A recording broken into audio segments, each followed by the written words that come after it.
Bonsoir, vous m'entendez? Oui. Merci d'être présent ici 2 ans après le projet Cocoon. On a voulu organiser une rencontre-discussion avant de distribuer le livre à tous les participants, puisque Kate Brown a souhaité réaliser un livre et l'offrir à tous les participants pour avoir participé à son projet qui s'est déroulé de 2013 à 2014 pour Nuit Blanche. J'aimerais présenter du coup les intervenants. Donc, nous avons Marie-Hélène Baquet, qui est sociologue, urbaniste et professeure en études urbaines à l'Université Paris-Ouest Nanterre, qui est auteur d'un livre L'empowerment, une pratique émancipatrice, point d'interrogation. Vu que le sujet était sur l'empowerment et la jeunesse, on trouvait que c'était très judicieux qu'elle puisse nous éclairer un petit peu plus sur cette notion d'empowerment. Nous avons aussi Michel Tal, donc président de Bol d'Or, donc une association dans le champ social, culturel à la Goutte d'Or, et Rachid Arar, président de la Table Ouverte, qui notamment a un restaurant associatif à la Goutte d'Or, mais aussi une friche, une pétanque, qui réalise de nombreuses actions. Et Kate Brown, bien entendu, que vous connaissez pour la plupart pour avoir participé au projet, qui a réalisé donc une installation artistique qui a mobilisé près de 400 participants habitant la Goutte d'Or et qui aujourd'hui donc lance son livre et pour vous remercier vous remettra un livre à la fin de cette discussion débat. Donc aujourd'hui nous sommes réunis pour discuter du thème jeunesse et empowerment et notamment avec des exemples très concrets des deux côtés de l'Atlantique. Donc pour commencer, puisque nous parlons de la question de la jeunesse, j'aimerais avoir le témoignage de Rachid Arar et Michel Tal, l'un après l'autre, sur la situation des jeunes à la Goutte d'Or, notamment des jeunes que vous fréquentez, qui fréquentent vos assos, pour nous éclairer un petit peu sur dans quelles conditions et dans comment vous les voyez aujourd'hui et qu'est-ce qu'ils, voilà, vos relations que vous avez, enfin les relations que vous avez avec eux.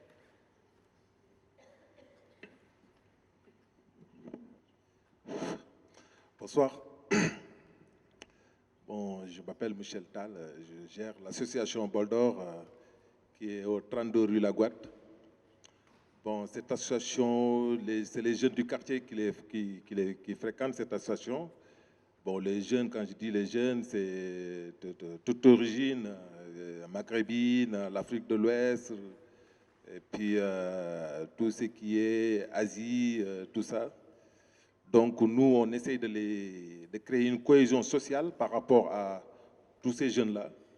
Bon, on a un local où il y a des écrans de télé pour regarder les matchs de foot. Quand il y a des conflits entre eux, on les appelle, on discute.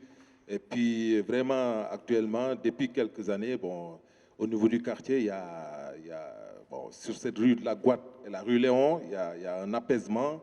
Même les voisins ils l'ont signalé lors de leur réunion récemment avant-hier de copropriétaires.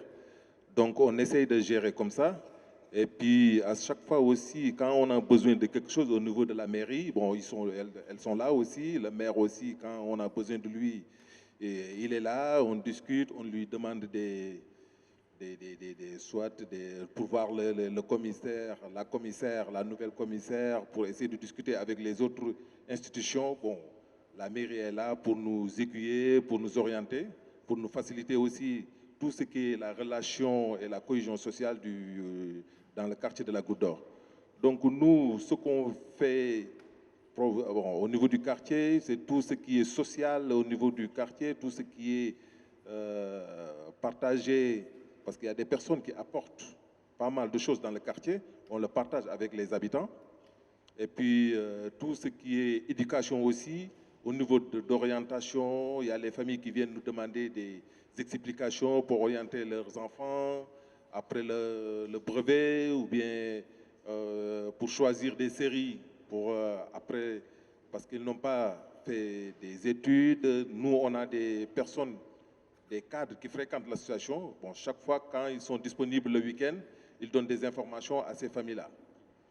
Et puis aussi, il y a des médecins qui passent, il y a des avocats, des juristes qui conseillent les jeunes, parce qu'on a des jeunes qui ont eu un peu des casiers judiciaires, tout ça. On leur dit comment ils vont faire pour s'en sortir. Donc, bon, c'est dans ce sens-là qu'on essaie de faire bouger le quartier un peu. Et puis, bon, je vais laisser mon collègue M. Harard de continuer la discussion par rapport à ce qu'il fait. Merci. Bonsoir à tous. Voilà, moi, je voudrais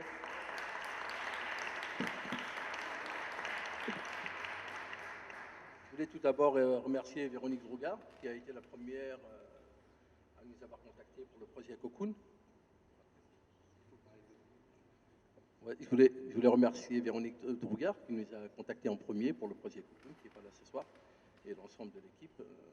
La mairie d'avoir accepté de donner le terrain pour pouvoir faire en sorte que le projet soit réalisé. En ce qui concerne les jeunes, il a été prouvé avec le projet Cocoon qu'ils sont toujours partants lorsqu'on leur tend la main ou on leur donne quelque chose à faire. En plus de ça, ils ont prouvé en dehors de ça qu'ils s'impliquent non seulement, ils s'impliquent énormément, ils sont volontaires, ils sont organisés. En fait, ce qui leur manque, c'est qu'on leur fasse confiance. On ne leur fait pas assez confiance et qu'on leur donne des directives. Ensuite, si on trouvait des gens comme ça, il a fallu que Kate traverse l'Atlantique pour venir dans le quartier et prendre 400 personnes. On a eu 400 artistes pour Cocoon. 400 personnes qui se sont impliquées, qui ont créé une œuvre, et qui ont vu la nuit leurs œuvres et qu'ils étaient ébahis. Moi, je trouve qu'il n'y a pas assez de projets comme ça grandioses qui impliquent autant les habitants. Les jeunes, ils vous l'ont prouvé, ils sont là, ils veulent bosser, il faut leur trouver du boulot. Je crois que c'est un peu partout. Le problème, c'est des jeunes, c'est qu'il n'y a pas de travail. Il faut trouver d'autres ficelles, d'autres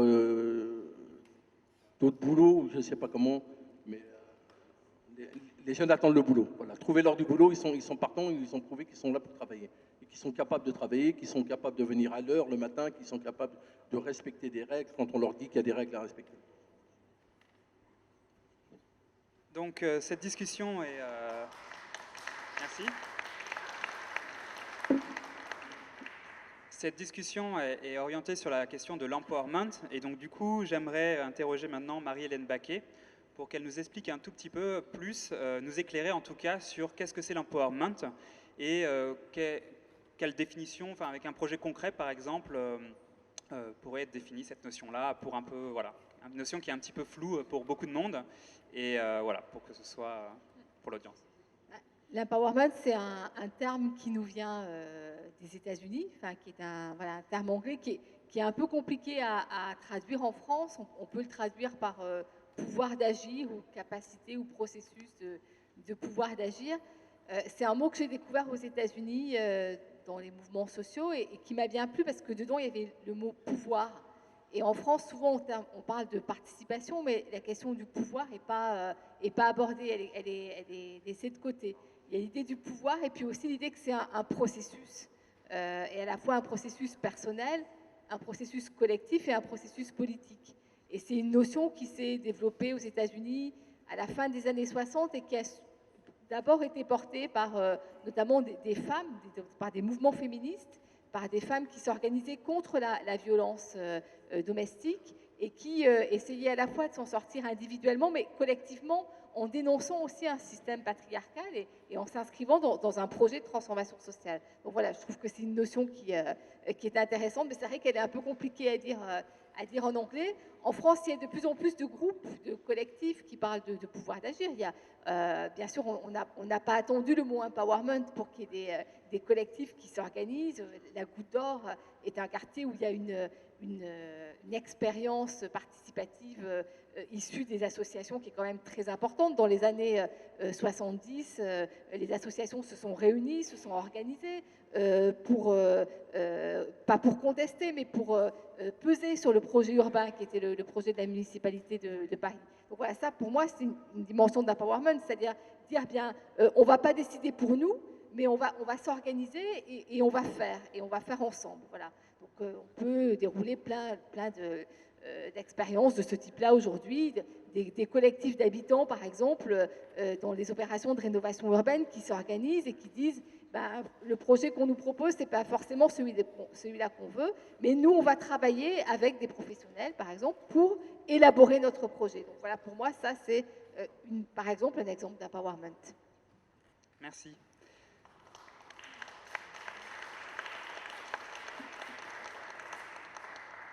On va donner maintenant la parole à Kate Brown, qui donc est revenue à Paris pour présenter le livre. Et donc ce projet qui a mobilisé, comme on disait, comme l'a rappelé Rachid aussi, 400 habitants à la Goutte d'Or. Il y a eu notamment dans ce projet-là une implication des jeunes avec la Core Team, avec 4 jeunes qui ont aidé à réaliser le Cocoon. Et j'aimerais que vous me disiez, Kate, enfin que tu me dises, mais comment ils ont été impliqués, comment ils ont travaillé.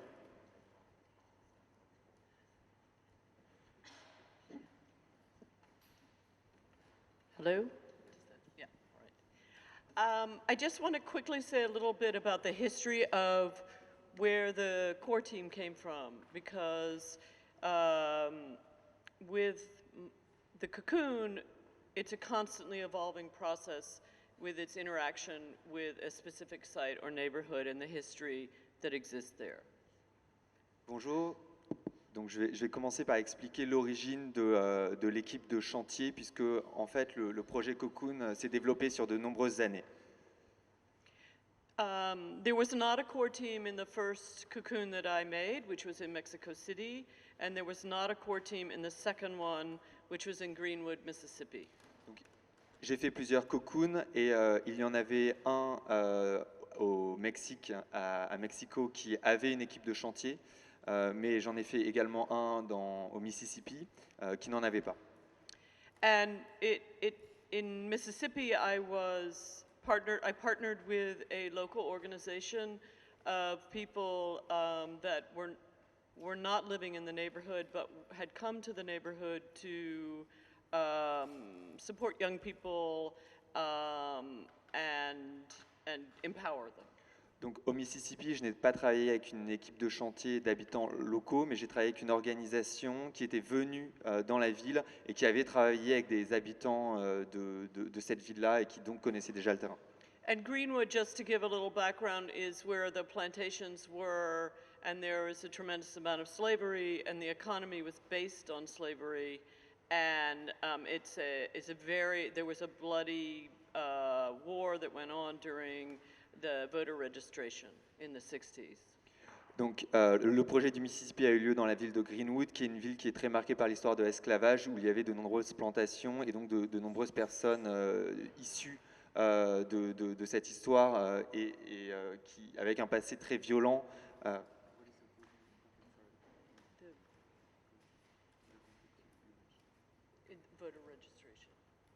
Avec notamment des violences au moment où les personnes de couleur ont souhaité s'inscrire pour voter, ce qui a déclenché des violences dans les années 60. So I was curious about what it looked like today, and if any of you have seen the Cocoon, it's basically there are 2 parts to it. One is a skeleton, and then there's a skin, and the skeleton is made out of circles of wood, and it appears to be very engineered. Donc un cocoon est constitué de 2 parties. Il y a le squelette tout d'abord, qui est construit par des cercles faits de bois de façon très structurée, très construite. Et puis ensuite il y a la peau qui est faite des petits cocons apportés par les habitants. And the skin is something that everyone can weave, and that's on purpose, so that anybody who wants to participate can walk up and spend a little time making a skin for the outside. Donc la peau est construite, comme je disais, par les habitants, et donc chacun peut venir et apporter son morceau pour construire l'œuvre collectivement. And so what happened in Greenwood, which I found really fascinating, was that the organization, which was all white, somehow got it into their heads that the most important part of this process was the skeleton. And so they really forced African Americans away from the skeleton, and only white people participated in building the skeleton, and African Americans only participated in doing very simple tasks. And this was something that for a month I battled back and forth with them, but this was, so this is where the core team came from, this idea. Donc, ce qui s'est passé à Greenwood, c'est que cette organisation qu'elle avait choisie pour construire le squelette, qui était composée uniquement de personnes blanches dans une ville principalement afro-américaine, cette organisation a pris beaucoup de place, beaucoup plus de place qu'elle n'aurait souhaité leur donner. Et donc, elle a considéré que finalement, c'était le squelette qu'elle construisait qui était le plus important dans l'œuvre, ce qui n'était pas la vision qu'en avait Kate. And so what I wanted to do was make equality inherent in the actual artwork, which meant that there had to be real jobs that were a necessity to make the artwork, that those jobs would go to young people, local people, they would go through a hiring process, and they were necessary to making the artwork. If they failed, the artwork would be very difficult to make. So they were real jobs.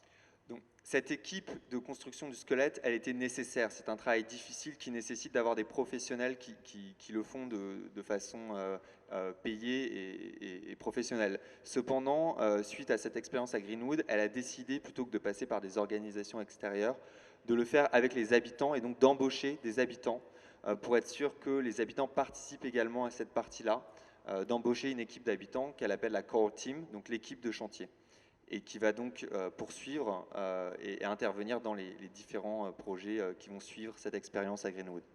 And so with GFR, GFR made a link with LGDORL and ADCLGC. I'm sorry, I would say them in French, but... C'est un peu compliqué pour Kate, c'est LG Dorel et ADCLJC. I apologize. And I also want to say that Michel Tall and Rashid Arar were always people that I could speak with about the process of reaching out to the neighborhood. Donc, Michel Tal et Rachid Arar ont toujours été là pour m'aider à penser la façon dont je pouvais aller au contact des habitants du quartier et notamment des jeunes. So the young people went through a hiring process with GFR, and first they were interviewed by GFR, and then I interviewed them, and they were given a work contract, and they needed to be, and this was a real job, a necessary job they were paid, and it was a job that needed to be accomplished to make the work happen. Donc les jeunes qui ont intégré l'équipe de chantier sont passés par un processus de recrutement assez classique, d'abord avec GFR, puis avec Kate, et c'était un vrai travail avec un contrat de travail, des horaires et des tâches qui devaient être exécutées par des professionnels. And I guess that they built the sculpture every day with me and a build manager. They led the end of day meetings about what worked and what did not work. And we just had discussions, and they did inventory. They did all things that really have to do with the production. Donc en fait, leur mission était liée à la production, c'est-à-dire la construction chaque jour de la structure du cocoon, et chaque soir, la gestion d'une réunion au sein de laquelle, une réunion de débriefing au sein de laquelle ils disaient ce qui s'était bien passé, ce qui ne s'était pas bien passé, comment on pouvait améliorer. Merci.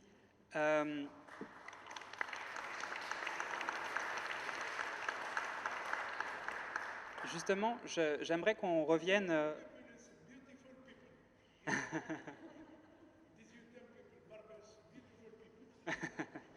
Merci.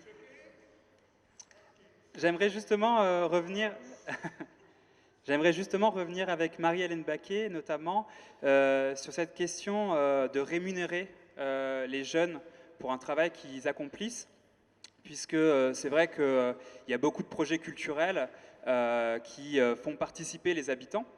C'est un processus qui implique voilà, et qui demande du temps à ses participants. Et je voulais justement avoir votre point de vue justement sur cette question de la rémunération, si voilà, rémunérer les jeunes, est-ce que c'est important, est-ce qu'il faut le faire pour un travail qu'ils vont rendre dans le cadre d'un projet culturel ou autre?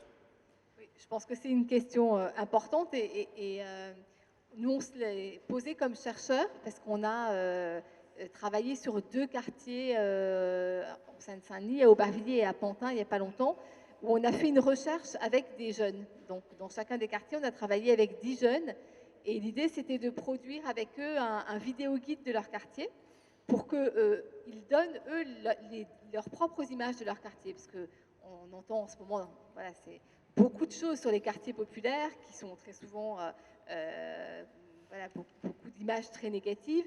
Et donc, on a décidé de construire une recherche avec eux.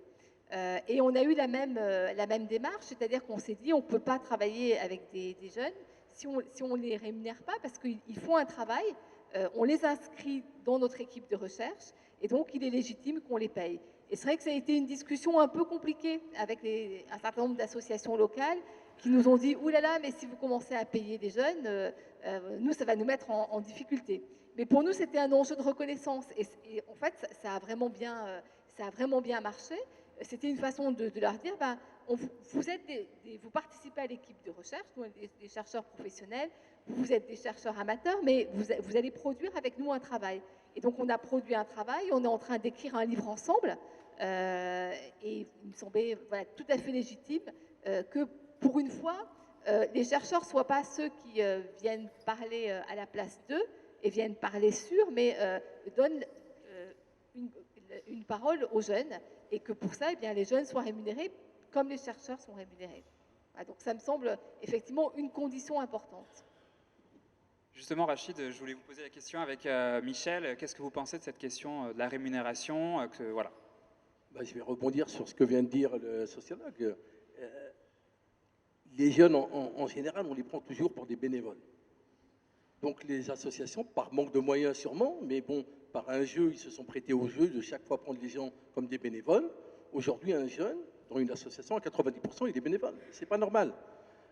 Moi, je reconnais qu'ils font un travail à part entière. On les valorise en valorisant leur travail, en les payant. Eh ben, on va les orienter systématiquement dans le monde du professionnel. En les prenant comme des bénévoles, on les prend systématiquement pour aider, donc ils ne vont pas avoir, ça ne va pas développer un sens professionnel avec eux, ça va donner, c'est un petit coup de main qu'on donne en loisir. Tandis que quand ils sont payés, ils s'impliquent comme des travailleurs et ils se forment indirectement, c'est une façon. Moi, je suis pour leur rémunération à 100%. Michel? Je voulais venir sur ce sujet-là, c'est un sujet intéressant, parce que les jeunes, bon, pourquoi Kate a réussi son projet dans le quartier? Parce que c'est ce point-là. Parce que les jeunes sont impliqués au fond d'eux-mêmes, parce que bon, il y avait cette rémunération-là. C'est là où se trouve le problème, au niveau de la Goutte d'Or, parce que toutes les autres associations, ils n'impliquent pas les jeunes du quartier. Même pour une petite somme symbolique, ils ne le font pas. Donc ça, c'est un sujet qu'on doit mettre sur la table pour essayer de voir comment impliquer les jeunes du quartier pour qu'ils puissent avoir au moins, même si ce n'est pas une rémunération, un geste, pour qu'ils puissent au moins pouvoir payer leur ticket de transport ou bien aller prendre un café. C'est ce geste-là qu'on doit essayer d'impliquer dans ce quartier-là. Je crois que si on fait ça, on va réussir beaucoup de choses, quoi. Et puis, ça va créer une vraie cohésion sociale. C'est ce que Kate a réussi. Bon, merci. Un bulletin de salaire. Il faudrait leur donner un bulletin de salaire. Qu'ils aient un bulletin de salaire. Ce serait déjà eux, quand ils vont l'avoir, à chaque fois qu'ils vont avoir ce bulletin de salaire, ils vont savoir qu'ils ont travaillé un moment donné. Merci. On a décidé justement de focaliser cette conversation aussi des deux côtés de l'Atlantique, parce que du coup on vient de voir un peu l'exemple français. Donc comme l'a dit Kate Brown, c'est pas son premier projet qu'elle a réalisé en France, elle en a réalisé d'autres aux États-Unis. Et Marie-Hélène Baquet aussi fait un travail recherche comparative entre l'Amérique du Nord, plutôt Canada, et des quartiers populaires en France. Donc je voulais toutes les deux que vous me disiez voilà, si les situations étaient similaires au niveau des jeunes, si vous voyez des différences et surtout sur la question de travailler avec eux, s'il y a différentes méthodes qui sont appliquées des deux côtés de l'Atlantique. Peut-être Marie-Hélène en premier. Alors, au début des années 2000, j'ai fait un travail sur la Goutte d'Or, justement, en comparant la Goutte d'Or avec un quartier à Boston qui s'appelle le South End, qui est un quartier qui s'est beaucoup transformé. Puis après, j'ai travaillé avec des Canadiens sur un quartier populaire de Montréal. Et donc, on a aussi fait une comparaison et on a fait voyager un peu des gens pour voilà, visiter ces quartiers. Alors, ce qui est assez différent, c'est la... Je n'ai pas travaillé spécifiquement sur les jeunes, mais ce qui est assez différent, c'est le poids aux États-Unis des organisations qu'on appelle communautaires, qu'on appelle aussi communautaires au Canada. Alors, communautaire, ça ne renvoie pas à l'idée du communautarisme en France, ça renvoie à l'idée qu'il y a un collectif, une communauté. Parce qu'en France, dès qu'on parle de communauté, les gens pensent communautarisme, c'est-à-dire fermeture. Il peut y avoir des communautés sans qu'elles soient fermées. Donc ce qui m'a frappé, c'était le poids de ces organisations et la façon dont les citoyens pouvaient s'organiser, pas seulement pour contester, mais aussi pour faire. Par exemple, pour faire des opérations de logement, pour gérer des opérations de logement. Il y a aux États-Unis, comme à Montréal, ce qu'on appelle des organisations communautaires qui ont un vrai rôle dans la gestion du quartier.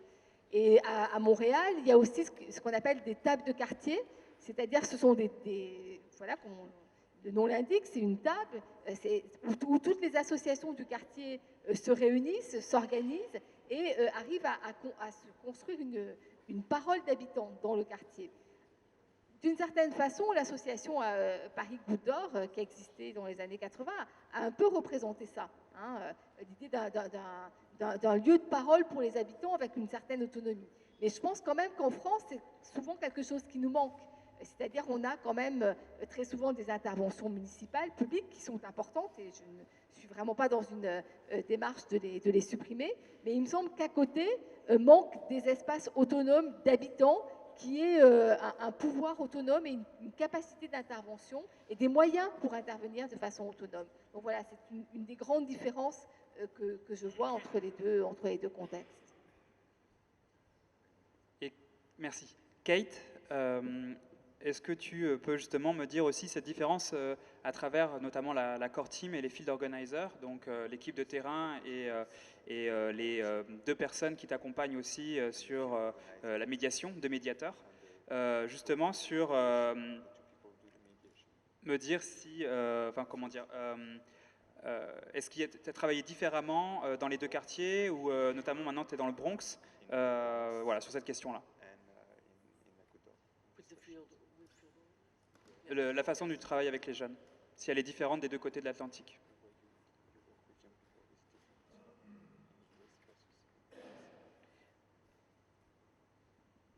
It's the same. It's pretty much the same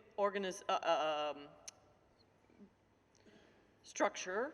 However, it changes because of who is working and what I listen to and hear people saying. Donc l'organisation est la même en France et aux États-Unis, cependant elle s'adapte toujours aux individualités qui forment le projet. In the last core team I had in the U.S., many of them, most of them, it was more people, and most of them came from local universities, very local universities. Donc la dernière équipe de chantier avec laquelle j'ai travaillé aux États-Unis était plus grande, il y avait plus de personnes et c'était principalement des jeunes qui étudiaient dans des universités locales. And so that was different than the young people in the Goutte d'Or. However, the challenges were very similar. Donc ce n'était pas les mêmes recrutements à la Goutte d'Or, mais les challenges ont été assez similaires.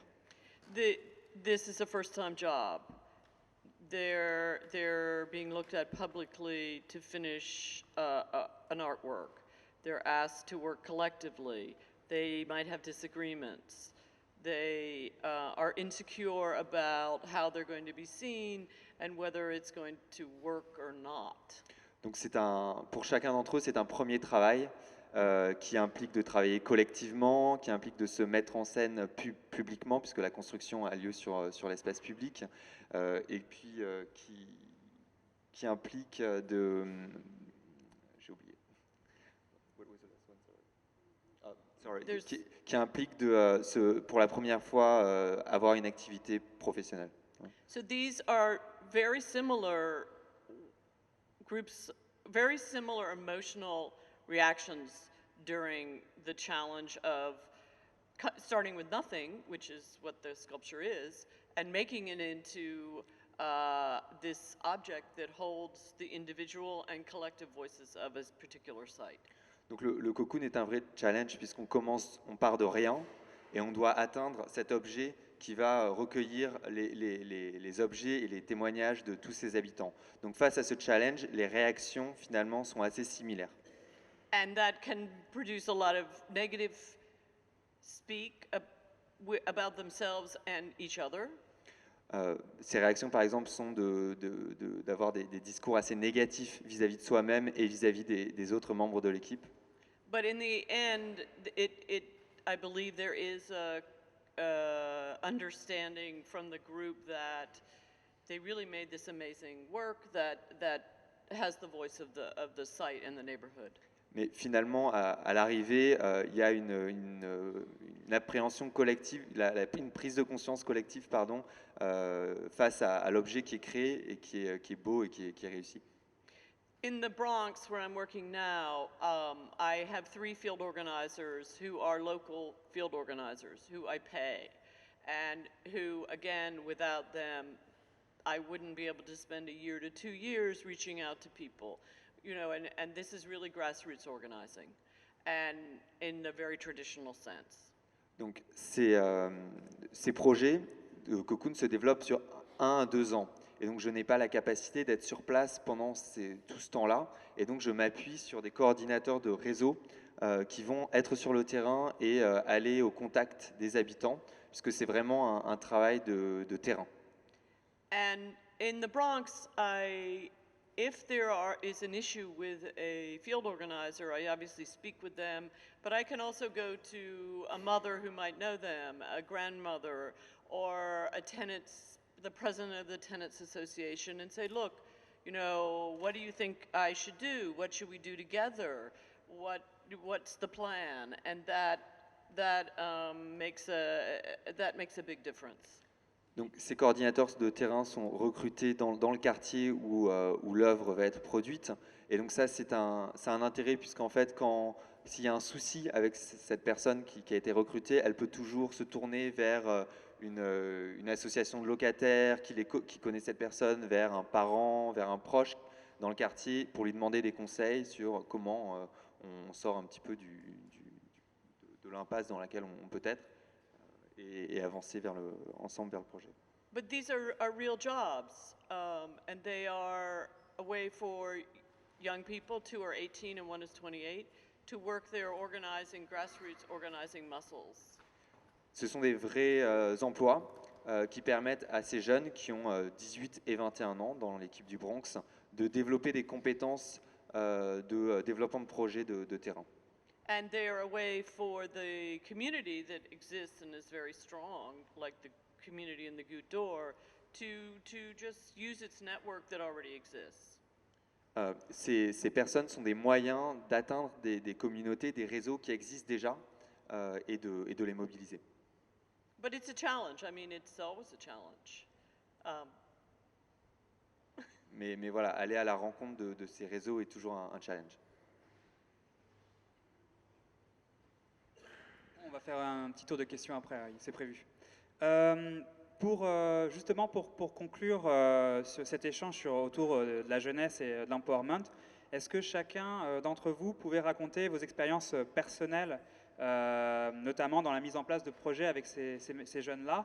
Donc, Marie-Hélène Baquet, vous nous avez parlé de cette recherche-action avec ces jeunes dans la mise en place de ce vidéo-guide. Est-ce que vous pouvez nous raconter un petit peu plus et est-ce que ça a été difficile à mettre en place? Est-ce que ça a été difficile de les mobiliser? Est-ce que c'est difficile de travailler avec eux au quotidien? Quels ont été les challenges principaux? Alors, d'abord, il a fallu trouver des jeunes. Donc on est passé par des associations, par aussi des éducateurs de rue. Notre idée était de trouver des jeunes qui représentent une certaine diversité de tous les points de vue social, d'âge. On voulait des groupes mixtes. Et donc on a fait des réunions dans des écoles aussi. Donc on a eu un certain nombre de jeunes qui se sont voilà, qui ont souhaité participer au projet. On a fait une sélection parce qu'il y avait plus de jeunes que ce qu'on pouvait accueillir. Et puis ensuite, notre idée était de faire un projet pendant 2 mois où on travaille 2 fois par semaine. On travaillait le mercredi en fin d'après-midi, puis le samedi ou le dimanche. Et donc, avec des ateliers où on les faisait travailler sur les mots pour parler de leur quartier, sur les lieux qui leur semblaient importants, on les faisait filmer. Ensuite, on discutait des images qu'ils avaient produites. Et il y a eu par exemple des débats assez intéressants de jeunes qui disaient oui, mais finalement, ce n'est pas cette image-là qu'on veut montrer de notre quartier parce que c'est une image trop négative. Donc beaucoup de discussions très intéressantes. Et comme le disait Kate tout à l'heure, on a travaillé avec des jeunes, donc avec toutes les difficultés de jeunes qui arrivent en retard, qui ne sont pas là. Voilà, c'est le classique que connaissent toutes les associations de quartier. Donc un travail qui finalement a pris plus de temps que prévu, mais en même temps avec une très grosse demande des jeunes. C'est-à-dire que nous, on avait prévu d'arrêter au bout d'un certain temps, et ils nous ont dit, mais non, mais nous, on veut sortir quelque chose de tangible. Donc on a sorti un livret par quartier, et puis là, on travaille sur un livre. Du coup, on les a emmenés un week-end à la campagne, et pendant un week-end, on a travaillé ensemble, on a écrit des textes qu'on a relus. Donc il y a eu tout ce travail collectif. Alors tous les jeunes n'ont pas suivi l'ensemble du processus. Il faut dire qu'on a perdu plus de garçons que de filles, puisque presque toutes les filles sont restées jusqu'à la fin. Les garçons, ça a été plus compliqué. Donc oui, c'est pas un processus simple, et pour des chercheurs, c'est pas forcément un processus auquel on est habitué, parce qu'il faut être beaucoup plus dans l'écoute, dans la coproduction. Il faut laisser les jeunes prendre la main et prendre le crayon. Mais je pense que c'est un processus assez passionnant où nous avons appris beaucoup par ce travail-là. Pour vous donner un exemple, il y a 3 filles qui ont écrit un texte sur qu'est-ce que c'est qu'être jeune à la Maladrerie, c'est le quartier d'Aubervilliers. Et ce texte, il a été écrit avec beaucoup d'émotions, avec des moments de larmes, des moments de tension. Elles ont raconté des choses quelquefois qui n'étaient pas simples, mais en même temps, c'est un texte très fort qui dit, à mon avis, beaucoup plus de choses que ne peuvent le dire un certain nombre de discours, y compris sociologiques, qui sont parfois très caricaturaux sur les garçons, sur les relations filles-garçons, parce qu'ils montrent qu'à la fois, c'est pas toujours simple d'être une fille dans un quartier populaire, mais qu'à la fois, elles s'en sortent très bien, qu'elles savent négocier, qu'elles savent trouver leur place. Et donc voilà, c'est ce qu'elles ont été capables de dire avec leurs mots. Merci. Et du coup, Rachid et Michel ensuite. On a vu une bande de jeunes, on va dire, stationnaires, debout, qui glandent, à une équipe, des jeunes en équipe, qui travaillent d'équipe. Voilà. C'est ça qu'on a vu. Et c'est ça que j'ai apprécié. C'est de les voir au boulot et d'intégrer une équipe au travail, tout simplement. Oui, je reviens à ce que dit Rachid. Bon, c'était un peu difficile de les tirer vers ce projet-là, parce qu'ils sont méfiants. Parce que quand ils ne connaissent pas certaines personnes, bon, ils hésitent. Bon, après, bon, on les a rassurés, comme quoi que ce projet-là, c'est pour le quartier, c'est pour avoir une autre visibilité du quartier à l'extérieur de la France, tout ça. Bon, ils ont commencé à poser des questions, à venir de temps en temps pour découvrir qu'est-ce que Kate a fait aux États-Unis. Ils sont en train de poser des questions, et puis bon, il y a le rapprochement, et puis bon, après ça s'est passé tout seul, quoi. Ils ont fait confiance, et puis on leur a vraiment poussé à avoir confiance en eux-mêmes, et puis bon, ça s'est passé très bien, quoi. Merci. On va maintenant passer aux questions dans la salle. Bien sûr, on ne peut pas parler de tout ce sujet-là, c'est un sujet qui est assez complexe et assez long, mais voilà, c'est une petite introduction, mais du coup, on a souhaité quand même conserver une partie du temps de rencontre à vos questions, et voilà, un micro va tourner. Et, oui. On va vous donner un micro. Bonsoir. Alors, on n'a pas du tout parlé de l'œuvre, donc j'aimerais aborder ce sujet-là. Oh non, on n'entend pas, il faut parler dans le micro. Allô? Merci. Nous n'avons pas du tout parlé... Non, je ne porte pas ma voix en fait. Je ne... Voilà, c'est bon. Nous n'avons pas du tout abordé l'œuvre, et c'est le sujet que j'aimerais aborder. Il se trouve que j'ai suivi la construction de Cocoon. J'ai suivi, puisque j'allais voir sa construction chaque jour, il se trouve que je suis assez passionné d'architecture, et je voyais cette structure se mettre en place. Au début, je ne savais pas de quoi il s'agissait. Je vois se monter une espèce de carcasse, et ensuite les enfants qui venaient mettre des bouts de tissu ou autres. Le mot lui-même, cocoon, je pense qu'il faut le prendre dans le sens de cocon et pas de cocooning. Je pense que c'est ça. Et donc, ma question s'adresse à la fois à l'artiste et peut-être à madame la sociologue. Que faites-vous du contenu de cette structure ou de cet exosquelette? Parce qu'il se trouve, enfin, le sentiment que j'ai eu vu de l'extérieur, je voyais la construction se faire, mais à un moment donné, au moment où il y a eu cette inauguration, j'ai été curieux, je suis rentré, j'étais tout seul. Qu'est devenu le contenu? Pour vous, la fin de l'histoire, le contenu est mort, il y a eu un papillon, il a été mangé. Voilà. J'effleure un sujet, donc il peut être également abordé par le biais sociologique. Merci.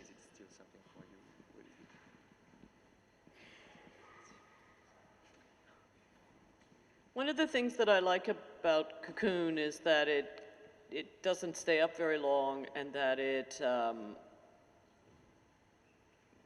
leaves as a structure. And my hope is that what remains are the voices, the collective voices of the neighborhood. And for me, the object is a way for a moment to envelop those voices in a space that really contains them and doesn't contain them in a specific time period, but is like cocoons, represents the past, present, and future in one moment. But that the structure, most people become kind of obsessed with objects, right? And so, and the focus is on. So it's kind of a double play. The focus is on this object that is beautiful, and yet I take it away, and I take it away on purpose for a short, and it's only up for a short time, because what the soul of it is are the year to 2 years of collecting the stories of the neighborhood. Okay. Donc, ce que j'apprécie dans le Cocoon, c'est que finalement, la structure n'est présente que sur un temps donné qui est assez court. Et ce qui est important, ce sont les voix qui ont pu s'exprimer à cette occasion et l'expression du quartier qui a pu avoir lieu au moment de ces 1 à 2 années d'atelier. Donc, c'est ça qui est précieux. Aujourd'hui, on a tendance à concentrer beaucoup notre attention sur l'objet, le produit, et c'est vrai que ce sont des objets qui sont beaux, qui interpellent, mais ce qui est important pour moi, c'est vraiment toute cette phase d'atelier et d'expression, et c'est ça qui doit rester. Et pour la petite anecdote, le bois venait de la ville de Paris, du bois de Vincennes et du bois de Boulogne, et quand on a construit les cerceaux, les 2 associations étaient très intéressées de les récupérer, et donc du coup, ce bois-là s'est retrouvé ensuite dans les jardins de la Goutte Verte et dans le jardin Baudélire. Donc le bois qui a permis à la construction de la structure. Bien sûr, oui, c'est pour la petite anecdote. Est-ce qu'il y a d'autres questions dans la salle par rapport au sujet qu'on a évoqué, la question avec les jeunes, les projets culturels que vous mettez peut-être aussi en place avec des jeunes? Voilà. J'aurais volontiers demandé à Mme Baki justement de revenir sur la différence entre les filles et les garçons, pourquoi les garçons s'étaient retirés plus rapidement, ou, enfin, comment vous l'expliquez vous-même? Merci. Alors, d'abord, les garçons, on les a pas recrutés exactement de la même façon. Il se trouve qu'on a fait notre travail à Aubervilliers dans une structure, un équipement pour la jeunesse, où il y avait une responsable d'équipement qui était une femme, et une jeune femme sénégalaise, qui avait fait tout un travail formidable pour les filles. Or, dans la plupart des équipements de jeunesse, en général, c'est le contraire. C'est-à-dire que ce qu'on voit notamment dans les quartiers populaires, c'est surtout pour les garçons, pour les occuper, on leur fait faire du sport, etc. Et là, voilà, elle avait vraiment fait un travail pour les filles. Donc, les filles étaient déjà habituées à être dans des projets. Et c'était d'ailleurs assez intéressant parce que souvent, on faisait nos réunions dans l'équipement et devant, il y avait 3-4 garçons qui traînaient, en fait, voilà, qui dealaient devant l'équipement. Et donc les garçons, on les a recrutés un peu d'une autre façon. Notamment, on a recruté 2 garçons par un éducateur de rue. Donc, il y en a un qui à la fin du projet qui a fini en prison. Donc voilà, c'était pas exactement le même type de parcours. Et puis je crois que les filles aussi qui étaient engagées dans ce processus, elles étaient de façon très volontaire. Et pour elles, il y avait vraiment un enjeu, là, du coup, un enjeu d'empowerment, un enjeu de reconnaissance. Et l'idée, c'était vraiment pour elles de construire leur vie et de construire une vie qui sorte aussi du quartier et qui leur permette de s'affirmer. On sentait qu'elles avaient un projet très fort, ce qu'on voyait beaucoup moins chez les garçons, qui étaient voilà, plus à rester dans le quartier, à traîner, etc. Et c'est en ce sens que je dis qu'il y a une vitalité quelquefois chez ces jeunes filles dans les quartiers populaires qui est assez extraordinaire. Et on sent qu'en même temps, elles peuvent être prises dans des rapports inégalitaires, mais bon, comme toute notre société est globalement inégalitaire, mais en même temps, elles ont vraiment une volonté de s'en sortir qui m'a beaucoup fascinée, cette dynamique que j'ai retrouvée d'ailleurs aux États-Unis dans les organisations de femmes noires, notamment, où il y a des personnalités assez extraordinaires. D'autres questions? S'il n'y a pas d'autres questions, on va vous inviter du coup pour terminer. Donc le but aussi aujourd'hui, c'est de distribuer le livre à tous les participants, parce que grâce à la mairie du 18e et à l'ambassade des États-Unis d'Amérique, qui nous ont aidés sur ce projet-là, et notamment sur le projet du livre aussi, et ben voilà, on va pouvoir vous remettre un livre qui en fait reprend tout le projet de la Goutte d'Or, du début jusqu'à la fin, avec des photos du photographe Eric Etheridge et des portraits. Bien entendu, malheureusement, le livre était limité en nombre de pages, donc on n'a pas pu mettre toutes les photos de tous les participants. Mais pour nous rattraper, ce qu'on a fait, c'est qu'on a fait un poster avec tous les participants sur la même page. Et voilà, l'idée c'était de pouvoir aussi inclure ceux qu'on n'avait malheureusement pas pu mettre à l'intérieur du livre. Et voilà, donc on vous invite à le découvrir et autour d'un verre, donc dans la salle juste derrière vous. Et voilà. En tout cas, je vous remercie d'être venus nombreux et surtout je remercie tous les participants. Et voilà, je prie de les applaudir et merci d'être venus.